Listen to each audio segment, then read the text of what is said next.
Louvado seja nosso Senhor Jesus Cristo.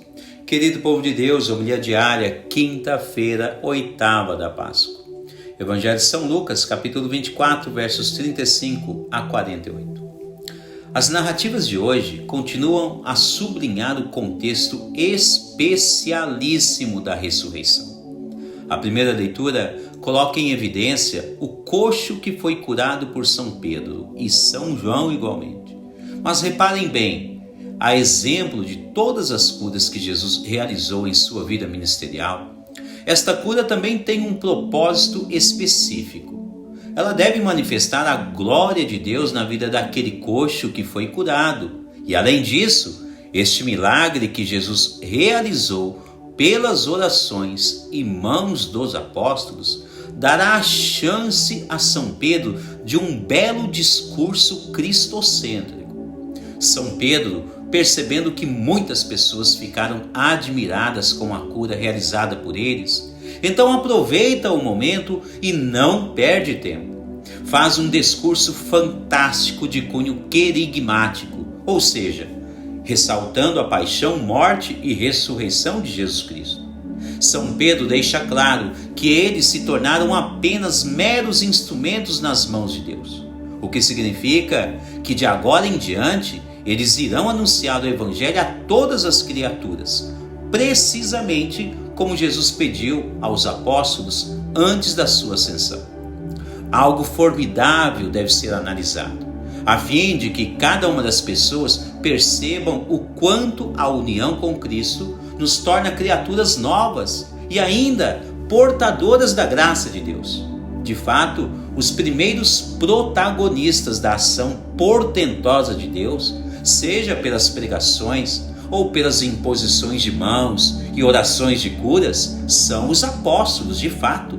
Entretanto, aprendemos em toda a tradição bíblica, em toda a tradição do magistério da igreja, que Deus não faz acepção de pessoas. E todas as pessoas que desejarem se unir ao grande mistério da ressurreição serão todas muito bem-vindas. Mas ninguém deve se esquecer, é preciso fazer o que São Pedro está orientando, sobretudo na primeira leitura de hoje. Ele diz assim: arrependei-vos, portanto, e convertei-vos para que os vossos pecados sejam apagados. Não tem como escapar desta máxima petrina. A união com Cristo passa inevitavelmente pelo arrependimento dos pecados e conversão também de cada pessoa.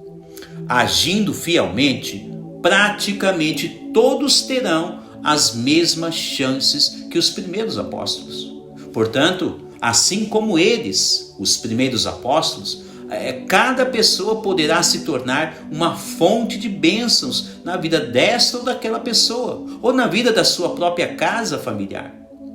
No Evangelho, de certo modo, Jesus preenche um pouco a impaciência dos seus discípulos, que, aliás, querem ter clareza do que alguns discípulos disseram. Alguns discípulos dizem ter visto o Senhor. Contudo, notem bem, a impaciência, a ansiedade deturpa a visão. E por vezes, quando as pessoas se permitem ser invadidas pela impaciência, ansiedade ou sentimentos próximos a esses, por vezes não conseguem ter a sensibilidade precisa para identificar o que realmente está acontecendo em determinadas situações. Alguns discípulos que estavam reunidos juntos, conversando e também em oração, receberam uma dádiva divina, pois Cristo ressuscitado apareceu no meio deles. Mas como eu bem disse anteriormente, estavam todos eles ansiosos e impacientes. Resultado, não conseguiram ver que era Jesus ressuscitado no meio deles. A propósito, pensaram até que fosse um espírito qualquer ou algo próximo a isto, parecido com os discípulos que caminhavam rumo a Emaús. Lembrado no evangelho de ontem, Os discípulos caminhando a Emaús, Jesus do lado deles, e eles não reconheciam que eram Jesus.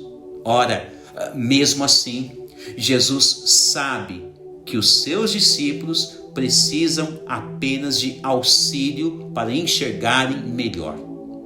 Por este motivo, São Lucas descreve que Jesus então abre-lhes a inteligência da fé.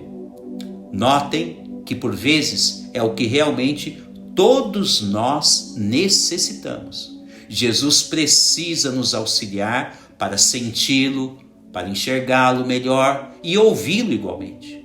Uma grande lição, dado que temos que ser pessoas tocadas profundamente por Jesus. Sobretudo, como se narra na história evangélica de hoje, precisamos ser tocados em nossa inteligência, ou seja, em nossa razão, a fim de que consigamos ouvi-lo, enxergá-lo, melhor dizendo, e entendê-lo melhor.